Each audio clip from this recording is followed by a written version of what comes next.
he said to you after you said like, "Oh, it's not a big deal"? Oh, he said, Mikey, my music is very serious, man. Music's not a joke. And yeah, and I feel like a lot of my peers and people I work with are in that same they're of that same mindset. Uh huh. Music's a very powerful thing, and yeah, and to be gifted with talent in music is a responsibility. You know, it's almost like you're Spider-Man or something. It's like you with great power comes great responsibility. I mean, not to compare musicians with superheroes, but you know, you do have you have if you have musical talent, I think you have a power to bring some positive energy into the world. And that being the case, I think you yeah, that you should do it to the very best of your ability Hmm. and take it very seriously. And yeah, all the musicians I know are pretty serious about their craft. They all practice a lot. Most of them who work a lot are pretty easy guys to get along with, you know? Yeah.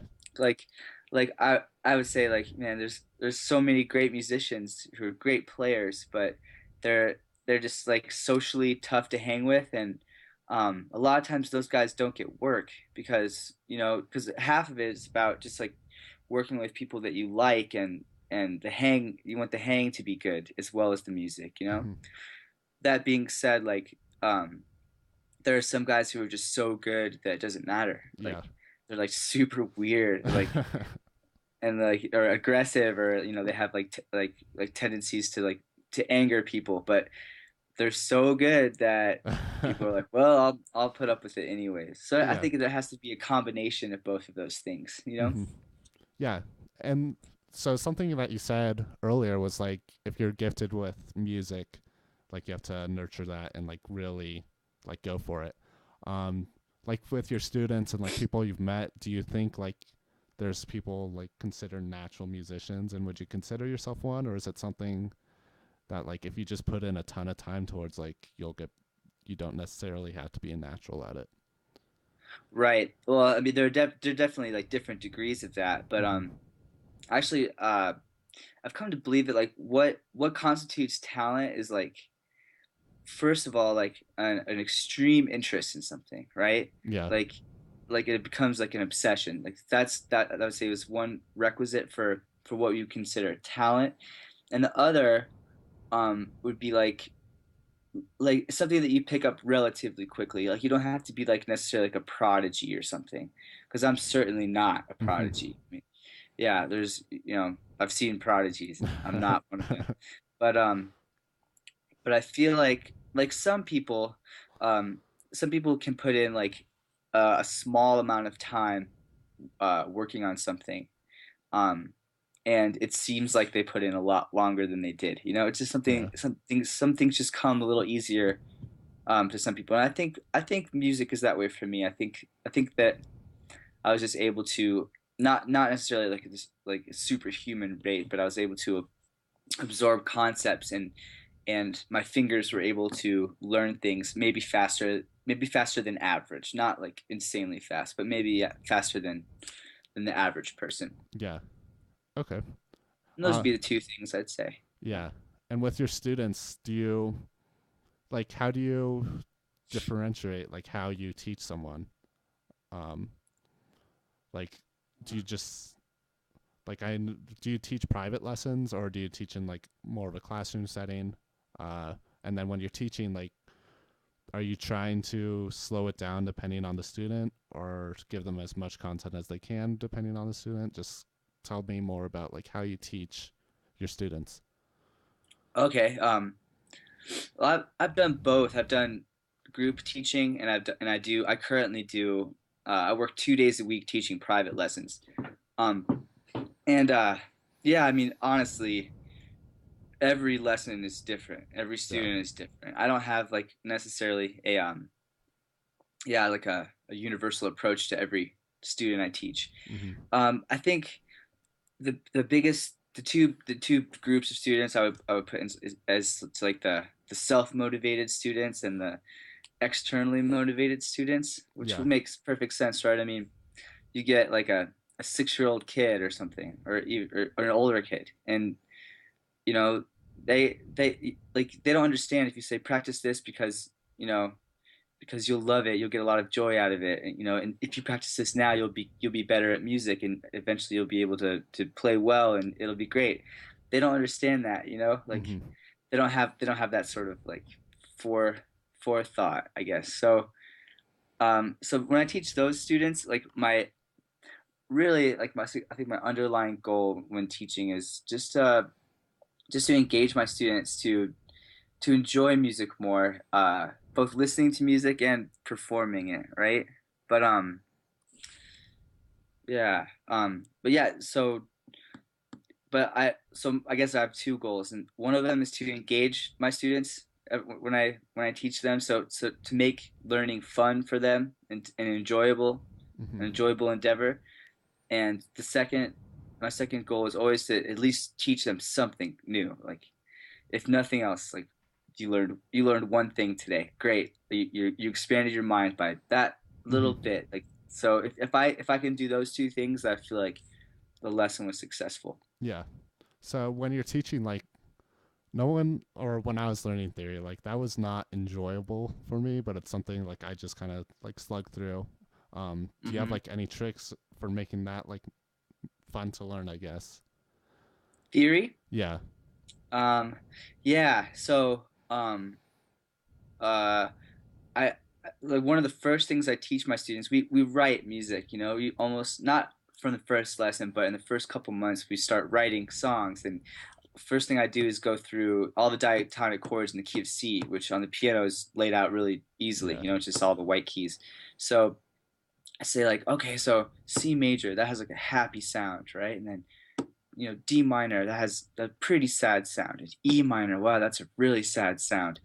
Yeah, and then we go through all of the keys, and I make them a list and say, all right, let's write a little song, and then okay, let's start happy, and then oh then let's get a little sad here, but then get happy, and then get really sad, and then get happy again. And I think teaching music in that way, that's really what it is. I mean, it's an art. Like you're creating emotion out of this science of notes and harmony and Mm-hmm. stuff. You know.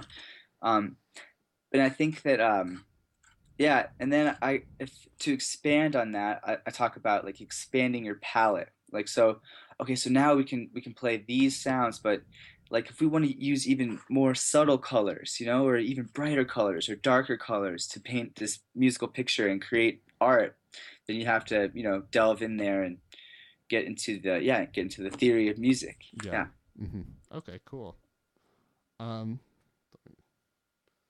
So what have you said have been like some of the hardest parts about being a professional musician that like no one really talks about? Um.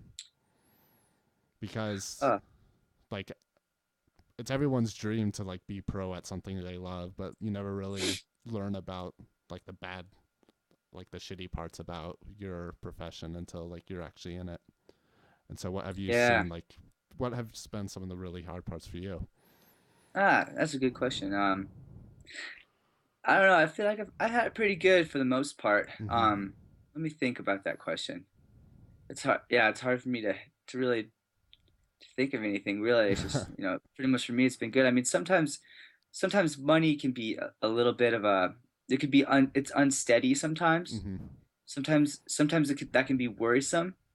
If like if yeah, but I don't know. I've always been fortunate because I feel like every time I lose a gig, I always feel it somehow. It's just I've been lucky in that way. Yeah. Um, yeah, and I've never been completely destitute as a musician. Mhm. But I know that does happen a lot of times. So it is good. It's good just to diversify your income sources as a musician. Like have, you know, you teach you I do some recording and composition, producing, uh, playing gigs, just like having your hand, you know, having your finger in a lot of different pots, you know, Yeah. pies, right? That's how you say that. Yeah, I think yeah, that's important. But what else would be hard about, you know, sometimes um sometimes yeah, sometimes I want to be better than I am, you know, and sometimes it just destroys me and like really like I, you know, it's a quite emotional experience, and I'm just like, oh man, I just want to be great. I want to be able to really play, really express myself in a deeper level. And when I have those times, that's you can get really down on yourself. Yeah. I think that's a super common thing with musicians is we go through these like constant ebbs and flows where it's like one week you'll be just loving your playing, be like, oh man, I'm sounding so good right now, I'm Hmm. killing it. And then the next week you're like, you're something else happens, you're like, oh man, I suck, I'm terrible, I can't play anything. And that, yeah, I think I've seen that with lots of musicians, most musicians, that'd be like a constant up and down. So that's a tough thing for sure. Yeah. Yeah, and one more would be there are times like it doesn't happen as much now, but there are times where I've like played a gig at like a wedding or like some sort of event gig where I just kind of feel like a second class citizen or something. I feel like I'm the Hmm. help or whatever. People like look down at you like, oh, you're a musician. Sometimes in our society, I don't think musicians get um, as much respect as they deserve. But honestly, I don't encounter a lot of that. For the most part, I get a lot of respect, and people are generally pretty nice. And especially these days, like I feel like if I am playing a gig where I'm feeling like I'm like the help or I'm being like disrespected or whatever, like usually it pays really well, so I don't really care. Yeah. Yeah.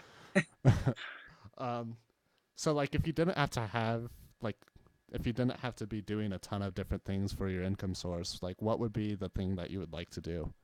Um, or do you Um, just like doing it all? well, I do like doing it all. I love performing. I love writing, teaching. Actually, yeah, it's my aspiration to.